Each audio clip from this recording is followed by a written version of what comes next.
I didn't think it would be like this once the Messiah came.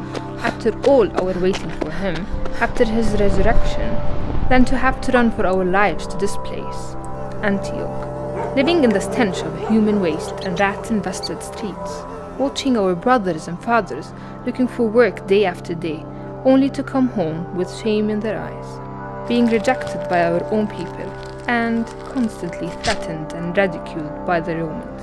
And the temple, Yahweh's dwelling place, reduced to rubble.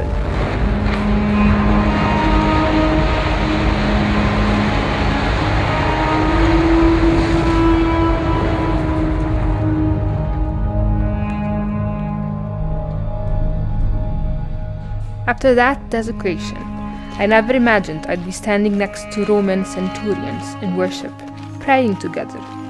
I hated them when I got here. I'm ashamed to say now that I used to imagine myself as jail, sneaking into the tents of centurions in the night to kill them in their sleep. And now I'm calling them family. But when I look around me as we sing, it's kind of beautiful actually. And I didn't think any beauty could be found here. Something changed in me as I listened to the elders read the words of Matthew's story about Jesus night after night. I mean, I've known about Jesus my whole life, but I didn't know the rest of the story. How his family were refugees in Egypt.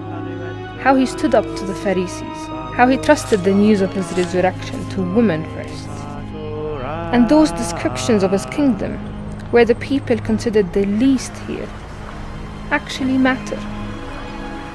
Matthew makes it sound like a woman like me, and unemployed men like my dad, and a former prostitute, and a Roman centurion, and a common fisherman like Peter, and a rich man like Joseph of Arimathea could all be equal in the kingdom of God.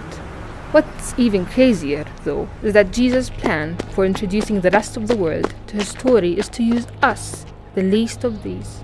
I mean, really, he wants me, a refugee, a woman, to go tell others about him, including Gentiles.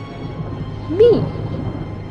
I didn't think I'd ever get to be part of something so epic, so bold, so costly. I wouldn't believe our little community could do it, except that Jesus promised to be with us. He promised. And we've seen him already, here, in the filth. We've seen miracles, healings, and even a resurrection. And I can feel him with me, with us. So, we'll go.